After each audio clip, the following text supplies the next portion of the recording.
everybody. This is Melissa Swader with Real Talk, Real Business, Real People, and we are inside the studio, and I'm so excited to bring in a special guest. You know, I've been posting it a little bit on social media earlier today, but by the time that you see that, I'll probably have been posting a dozen times since then. And I wanted to introduce you to Craig Stevens. Thank you so much for being here.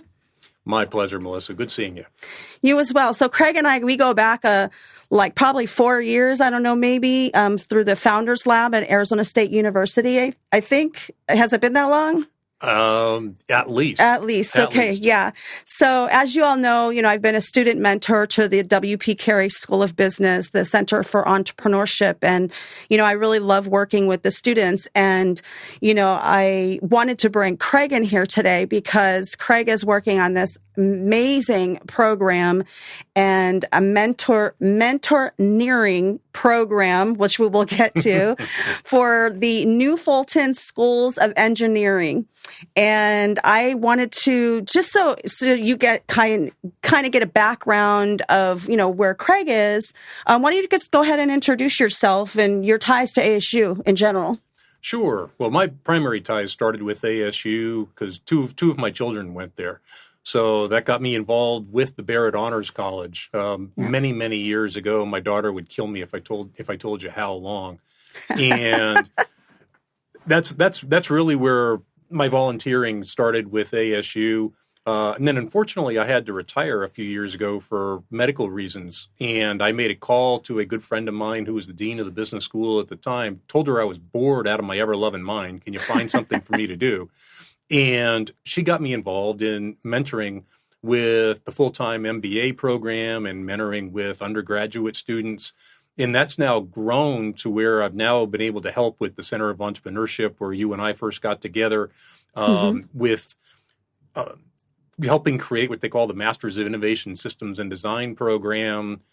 And that grew into putting a mentoring program together for the entire School of Engineering. So I was just told the other day that I've had more jobs at ASU than probably anybody else in more different departments. So what can I tell you? Yeah. He's like I don't know what you call it. You're like the go-to wherever, like amazing different programs all over the place. I think you're even going to be, involved in some of the Sun Devil athletics. Absolutely. If anybody wants, I'll be announcing some Sun Devil games upcoming. So if you get tired of my voice today, I'm sorry, you'll be hearing it a lot more. You heard it here. So you have to practice. Can you do it? And now introducing the Sun Devils of Arizona State University. Gets me so excited. I'm like, get out my cheerleader pom-poms.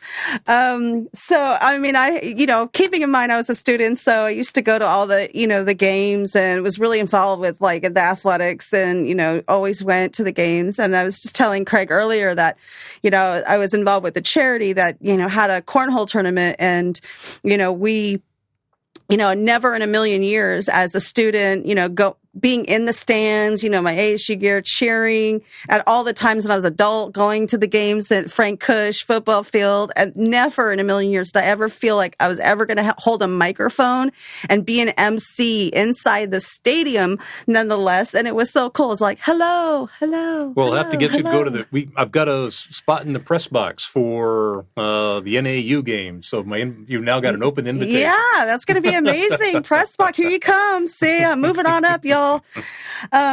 But so let's talk about this. So the School of Engineering, and now keeping in mind ASU, there are departments at ASU. Obviously, we've got like W.P. Carey, we've got the law, we have, the engineering, we've got fine arts, our arts. So think about all the different types of departments you have all across ASU.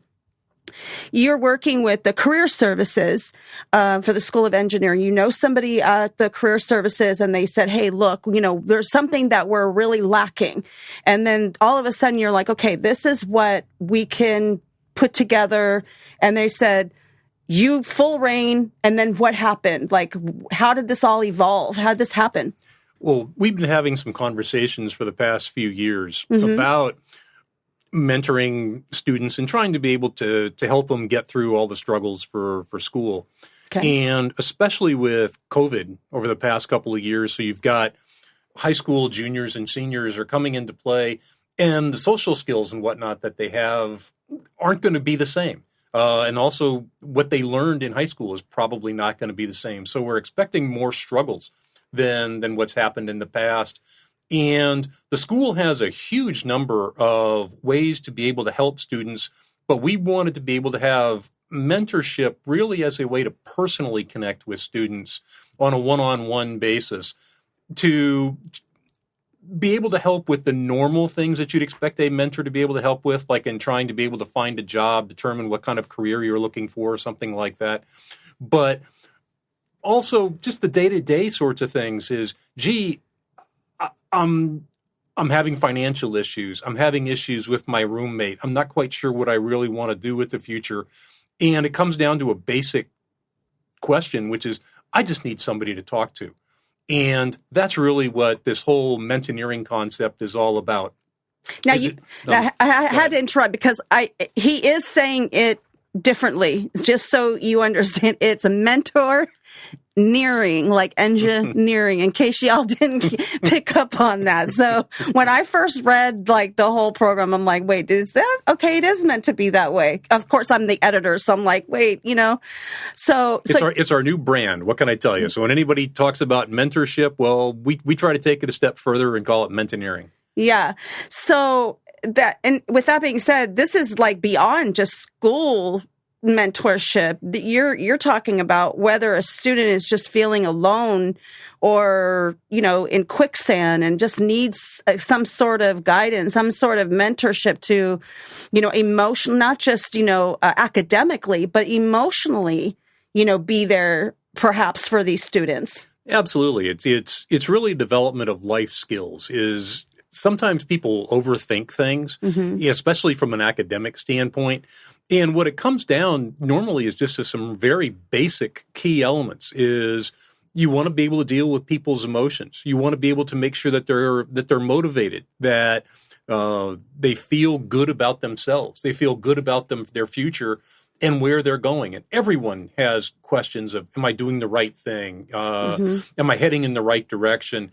And it's just helpful to be able to talk to somebody who's kind of been there and done that, not to be able to give them answers. That's not what it's there for. But it's to be able to help them find their own direction. And that's really what it's all about. So Craig, what is the difference between mentorship and coaching? There is a fine line between the two. Is a lot of people will hear the term career coach, as an example. And career coaches tend to deal on very personal levels for day-to-day activities. Again, is you might create a personal development plan. I mean, something for an example, like I want to be able to lose weight. Okay, that's typically something that you'll go to a life coach to be able to do. But we want to incorporate that in mentorship, or as we say, mentoneering, is because traditional mentorship looks more at career type sorts of things and academic things. Is are you going to the right path to be able to get the job that you're looking for? Have you learned the capabilities that you need to learn? That's what traditional mentoring is. So we're really trying to be able to combine those two things to be able to make sure that we've really captured what a student needs to be able to be successful. Especially, like I said, you might be an international student. It could be somebody who is a first-generational student, so they're the first person in their family to be able to attend college. Well, who else do they have to ask these kinds of questions to? And that's what we're there for.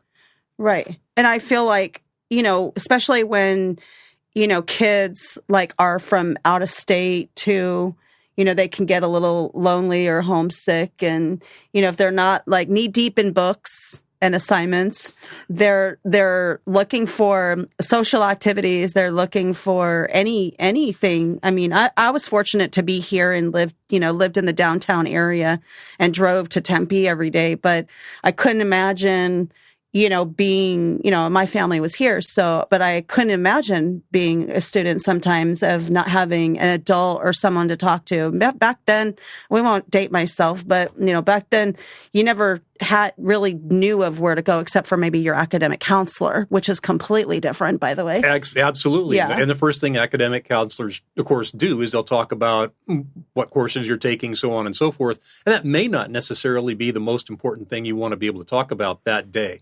I'm sure you probably gave your parents the scare that I had with my daughter. We call it the call, which is, wait a minute, I've just started college, and it's not what I expected it to be, and oh my gosh, did I really do the right thing, and maybe I want to be able to come home. Well, my daughter did that, and I got the call 2 days after school started. 2 days. Oh my gosh. Yes, even though she was a 4.2 student and all that kind of thing, still it was, wait a minute, the dining halls aren't open yet, and I'm hungry. Can't I just come home and get something to eat, and maybe I should just stay home? No. And does that happen to most students? Yeah, that kind of thing does. So we one of the things we have prepped parents through the years is anticipate the call. You know what? It's so funny you say that, because when I was in high school, I went to St. Mary's. Most of you guys know that, here in Phoenix. And, I had opportunities to go play basketball, collegiate basketball in other states. Now, I was a really young 17-year-old, graduated 17-year-old, and started my first year of college as a 17-year-old. And I was really scared to go to another state, being from like a really, close family, small Catholic school, going into the big dog, like thinking of thousands of people. So I ended up staying here, played at Phoenix College. Then I went, transferred over to ASU. But I think that the call was me just not going. But then I never went. I never had those 2 days.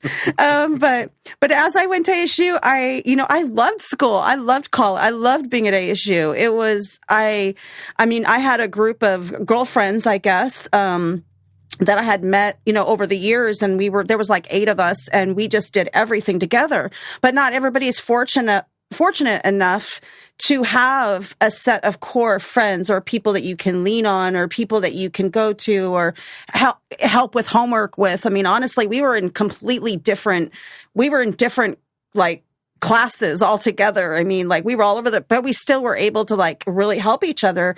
I don't know if like maybe back then it was a little different. Maybe now they do that, but I don't know. I had never had to make the call once I got to Arizona State, because, I lived at Arizona State. I was there all the time. Well, it's funny you bring that up. Is one of the aspects of this program is a lot of things are put together to try to be able to take care of the top tier students. Right. And you were probably in that mode, where the issues that you run into might be a bump in the road, okay? Mm-hmm.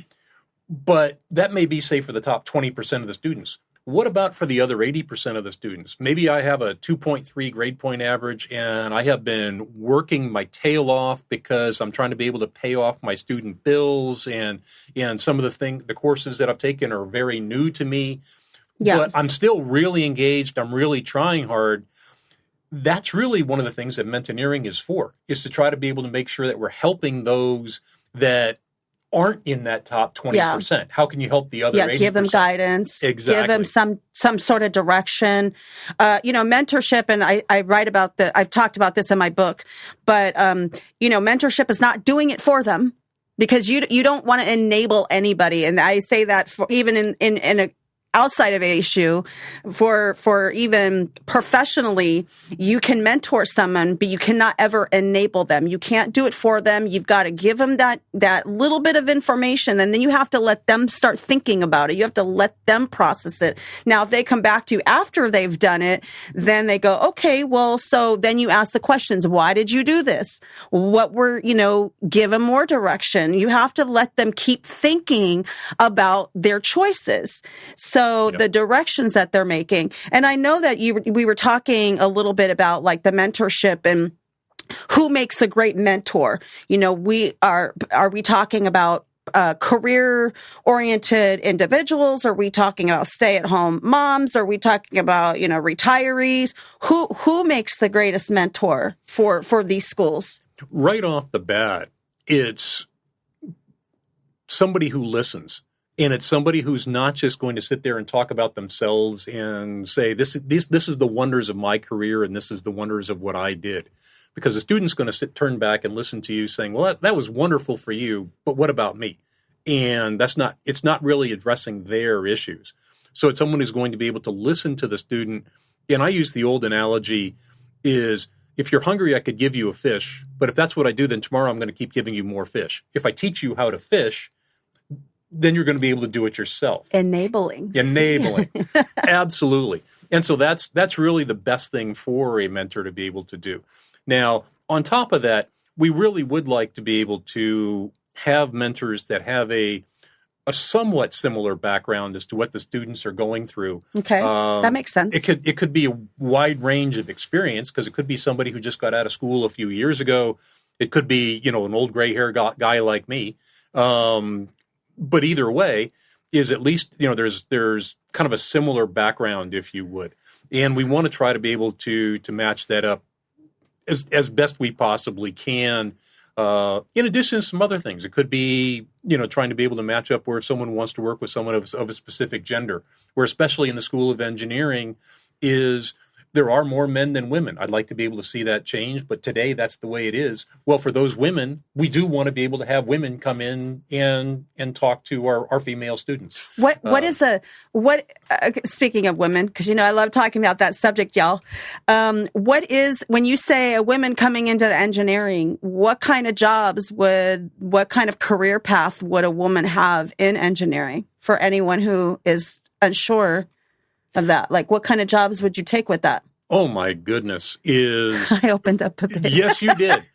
Way to go, Melissa. But no, in effect, there's nothing within engineering which would be closed to a female whatsoever. Mm-hmm. One of the things that I think is happening is women are getting much more involved in what they call STEM, which is more scientific related sorts of things. So it is, math, science, technologies. Mm-hmm. And the more women continue to want to be able to do that and get involved, the more engineering opportunities are going to be available for them. And let's be honest, is when people graduate from the School of Engineering, one, the opportunities are boundless.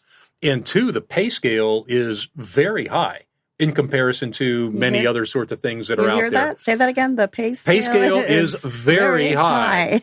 So if you have a degree in, say, aerospace engineering, mechanical engineering, those kinds of aspects, mm-hmm. and there's nothing stopping a female getting into those areas, the opportunities are boundless. They really are. Okay, so you also said something about the mentor, like who could be a mentor. What about companies? Are you looking for more companies to get involved, to be a little bit more proactive, in the mentorship program?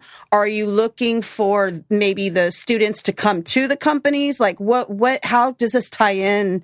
How can this tie in terms of other companies? We would like to be able to make sure that companies got involved, primarily because even your large organizations here in the Valley and throughout the world are always trying to be able to recruit new students to be able to fulfill the obligations that mm-hmm. they have. One of the things I went to not that long ago was a conference called Aerospace in the New Millennium. And one of the things they openly talked about was trying to be able to make sure that they had qualified personnel to continue to fill those roles going on in the future. And again, these are high-paying roles. This is not minimum wage kind of positions. Right. So inviting the corporations to be able to come in and be able to help raise the level of the students, making sure that the students have had a great college experience, and maybe you're taking the kind of courses and whatnot that they'd like to be able to see when they're looking to hire them is a wonderful thing. And especially if you're not one of the largest companies, this is a great way for smaller organizations to be able to get involved and get students aware of who they are, what it is that they're doing, and it becomes a fabulous recruiting mm-hmm. tool for them. Especially if they're working with them, they might be working with these people. Exactly, because it opens up opportunities for internships, a whole variety of aspects, sure. which helps both the student and the corporation. So yes, we absolutely would like to be able to get companies and involved. I love that too, because if a company is involved and they already have, they've already invested their own time into mentoring, several students, because it's not just one student, right? We're talking how at least with the Founders Lab for the WP Care is a little different. There were cohorts, there were a few mentors per this last curriculum, I had 27 students and 2 other mentors in my cohort. And so is it kind of working in the same fashion, or how are you lining all this up? What we're not trying to be able to take the entire school at one time, because it is, how can you eat an elephant one bite at a time? But we do want to be able to start with the new incoming freshman class and be able to incorporate as many freshmen as we possibly can. But ultimately, the goal is simple. There's 31,000 engineering students at Arizona State University. Did you all hear that? 31,000. That's huge. That's huge. And our goal is to have as many of those 31,000 students within a 5-year period be a part of our Mentorneering program. Absolutely, positively. So it's engaging, and it's also engaging businesses, alumni, and anybody that wants to be able to be involved. So, where can anyone get the information to be involved? As of right now, the easiest way is simply just to email me, and that's just craig.stevens@asu.edu. Check it up right here. I'm going to put it up in the box. And for anyone who's actually listening to us instead of watching us, I will put it down in the notes on YouTube, so you can always go to YouTube and get that information. Yeah, that's the easiest way so far. We are going to be having a number of different web pages describing this, as well as a sign-up process for people who want to be able to get involved.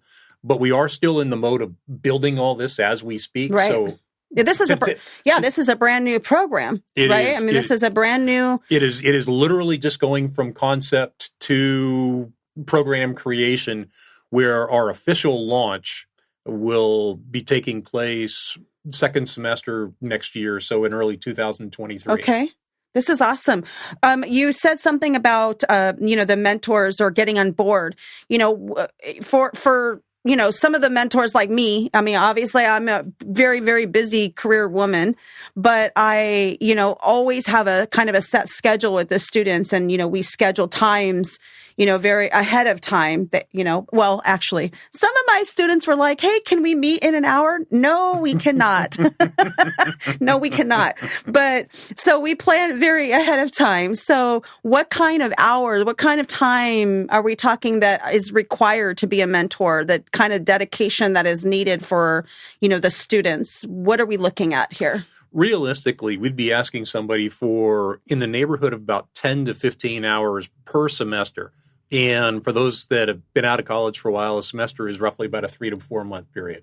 So that's the expectation. Will there be some people that'll want to get more involved? Sure. But, just to be able to make sure that you're giving the students what they need, doing some of the training that we want to be able to provide you, because we don't just want to throw you to the wolves and say, okay, you don't really know what you're doing. Right. So we'll try to give you some guidelines for things, just exactly what you're talking about. Don't let students try to call you in an hour and expect that they're going to get a response. So setting expectations is one of the things we kind of help mentors do. But yeah, all totaled, you're talking roughly 10 to 15 hours a semester. Okay. So that's not bad, because you're scheduling in advance and really just kind of, again, back to the guidelines or back to some direction or advice, or just listening. Sometimes it's just, maybe as simple as that. One of the things I will openly say, because I found this very, very quickly, is it is a fabulous, fabulous way to be able to give back to just society in general, because you are making the world a better place. And if you've been able to help one student, just one, move that needle just a little bit, you've made the world a better place. And believe me, is when I look at some of the things that I've been able to personally do with students, it's better than any company I've ever started, any deal that I've been able to close, because I made a difference in someone's life. And that's why you want to be a mentor. I love that, because I've said this on so many occasions. It's not the experience for you is that you're actually taking everything that you know as an adult, everything that you've learned, all the lessons you've learned, all the no's you've been told, and how you get to give back to the community in which you serve it's rewarding. And you get to see the excitement. And trust me, I say this because I had a student last year in my last curriculum, and she talked about, she did her, most of them were in groups, and she went on kind of on her own. And she started this whole kind of holistic, way of living, and, with yoga and like other different things that she ended up creating, different types of services. Now, most people were just in the concept of things, just designing and just, putting storyboards together and things like that. No. She took it a whole other level. I worked with her directly. She got her students, they paid for her services. They she was making money online. And I was like, it was just amazing to see that. And, what was more importantly is the effect that it had on her family being so proud of her, and seeing that from my own eyes, because I ended up going to the presentation. The thesis presentation was actually at ASU this past year, and they had think of it as a science project, with the tri-boards, everybody set up for the science project. It was basically looked like that, except it was in one room, but it was all their projects and their business concepts, and it was amazing. So I totally can relate to it being special, and that you do get to work with these individuals or these groups, and whether it be one moment that a conversation can change someone's life, it really can. Just simple influence can do that for a student, especially one that is maybe, like you say, not doing well in school, getting to be better in school, or maybe the top tier who might be really top tier, but they're really introverted, and they're not outgoing, and they don't know how to be social. Maybe that's the where the guidance comes from. So there's very different personalities, very different characters, very different mentorship. And so if you can end on one thing, what would your last thoughts about this entire program be for the Fulton School of Engineering? I think you actually brought up a fantastic point to be able to close it off. Is you and I helped put together the Founders Lab within the School of Entrepreneurship. And I've been involved in creating a lot of different things, not just at Arizona State, but throughout my entire career. I'm not going to sit here and talk about how old I am, but let's just say my career has gone on for a long time. I pointed to this. I'm filming, but I pointed to that camera. I was like, right over here. It's one of the many reasons I wear a hat, to cover my bald head, so you can't really see how old I really am. But all that said, is I try to be able to take all the goodness that I was able to gain from all of those other programs and kind of put it all together. Yeah. And that's really what Mentorneering is. It's a conglomeration of a lot of different things coming together all at the same time. Right. But it's for the benefit of everyone. It's for the benefit of the student. It is for the benefit of the mentor, because you do feel so good when you walk away. So it becomes beneficial to you. Right. It's beneficial to the companies and it's beneficial to the community as a whole. And it's just, like I said, it's a fantastic way to be able to give back. And the students that you wind up working with are so incredibly appreciative. It just makes you feel young again. It really does. They're so eager. I am young. I'm just kidding. I looked at the camera, y'all. Just so if anyone's listening to it, I looked at the camera. I was like, I am young. No, I totally get that. I totally do. And I know, I've said this before in the past, and for anyone out there who's listening, no matter how long you've been in your business, no matter how long you've been running your business, no matter where you are in your career, we are all lifetime learners. Every single day, we are evolving ourselves. People say, stay in your lane all the time. And I'm like, well, if I always stayed in my lane, I would have never been where I've got to today. You have to, stay focused in your lane, but doesn't mean you can't go off a different path and try to figure out something else. In doing so, us as adults or us as professionals will always be, tried, we'll always be faced with some obstacles ourselves. And we learn from that, and we take that experiences, and we're able to talk about that through mentorship. So, for all you students out there who, could ever thought that maybe mentoring, would not be, being a mentee would not be for you, there is definitely going to be something out there through ASU. Really happy that the Fulton School of Engineering is going to be doing that. And, so happy that, you were asked to put this program together. I really can't wait to see it, not just take off, but evolve, and freshmen become sophomores, sophomores become juniors. Pretty soon, you've got maybe 3 years of mentoring, 4 years of mentoring. You just never know how impactful that could be. So for all of you professionals or anyone who has the time, that 10 to 15 hours, whatever, it is per semester, to help students and be part of their lives and to help them and to guide them. And for all you companies out there who are looking to make a difference, who are looking to invest in these students. I mean, we're like, we're said, School of Engineering, they're pretty dang smart. I'll even say some of the, the students at WP Carey, they're coming from the Honors Barrett College. So I'm like, wait, what did you say? And I'm like, wow, you seem smarter than me. I mean, these kids are so. Oh, they're definitely smarter than I am. They're very bright. They're very intelligent. I mean, some of them are coding already. And I'm like, oh my God, I can't even imagine being their age back in the day doing any of that stuff. Well, for one, it didn't really exist, but the point is you can make a difference. So, I really appreciate you, Craig, coming in to the studio today and really just sharing this new innovative program, Mentorneering. Mentorneering. See, I gotta get it. Mentorneering. So, and I'm gonna again check out his email. It's right up here. And if you all don't forget, if you all are listening, it'll be here on YouTube. And I will make sure if there's any other documentation or any paperwork, I'll make sure I put any links in there at a later time. And always stay tuned. So while we're here, make sure you please subscribe right here. Click the button so you always get notified of a new podcast or new video that's being uploaded. You don't have to watch it right away, but at least it's there. So thank you so much again. This is Melissa Swader with Real Talk, Real Business with real people. Always keeping it real inside the studio. Keep it real out there, everybody. And I will see you next time. Thank you so much. My pleasure. All right. Whoop, whoop. Go Devils. Go Sun Devils. You know how to say that, right?